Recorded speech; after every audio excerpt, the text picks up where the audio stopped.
Welcome back on this Wednesday evening. Well, we know advances in artificial intelligence are having a huge impact on numerous industries, healthcare certainly among them.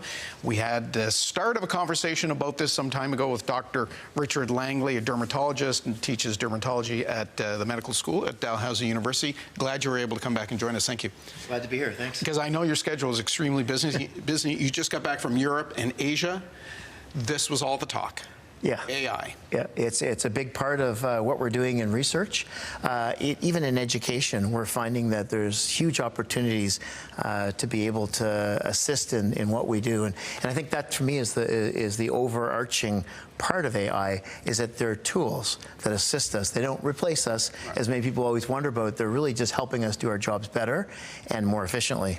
Well, let's talk a bit about that. I mean, I think perhaps the most obvious one is in terms of administration. Sure. We hear a lot about how physicians lament that they have to spend too much time with forms, letters and the rest of it. AI is something that is, giving you a little more time with patients? Yeah, well, I think we've talked in the past about the fact that there is, this administrative burden that all physicians have and their office staff have, dealing with forms.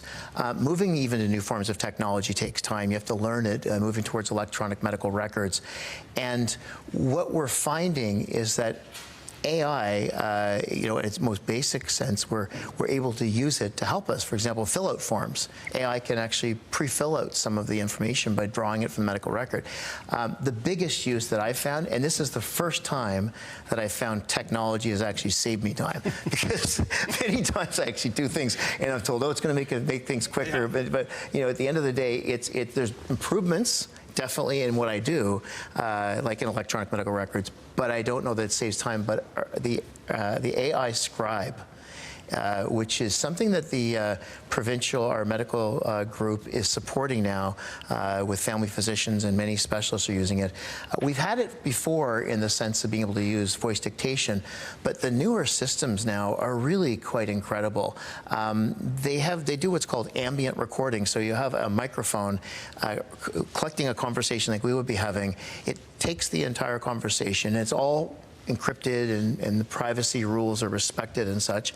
And it's under the consent of the person that are doing it.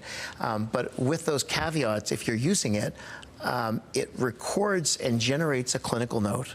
And I would say it's the newest version I've been using for the last few weeks. It's saving me probably about an hour a day. Okay. Let's talk about what AI might be able to do. In terms of, we were talking before the interview about pattern detection. Yes. What is that? How will that have an impact? Sure. So I've been working, when I was back at Mass General, believe it or not, we started using pattern recognition in melanoma. It was very primitive and didn't work very well. But the concept of it is, I think that many people will be familiar with it, is when you unlock your phone, for example, many people use face recognition. And this is the same concept where artificial intelligence, there's different types, language models, the so-called deep learning with pattern recognition. And that essentially in dermatology, what we're using it for is training models to recognize a cancer and differentiate it from a benign lesion, so a melanoma from a benign mole. Now, the models are getting better and better and better, and I think at this point, for an expert, dermatologist who sees a lot of patients with skin cancer, there's not maybe as much benefit yet, but for many, as healthcare is being delivered across the community and people may not have had much experience, there may be benefits. And we're working on a program right now trying to use it to triage lesions in the community to identify those lesions that we need to see sooner. So, and again, it's not replacing, it's not going to be a diagnostic tool that we rely on as opposed to seeing a doctor, but maybe it might help sort through the lesions in the community, and we could get a chance to access, see the patients quicker. Do you think all this is leading towards what we hear of personalized medicine? To that point where could AI help with tailoring drugs, for example. Absolutely. Skin issues. Yeah, like for example, if personalized medicine were trying to provide, the best medication, but also the safest medication, and there are some people who may have a reaction to a certain drug, and we hear certainly tragedies many times where people have an allergy to a certain drug that wasn't known about.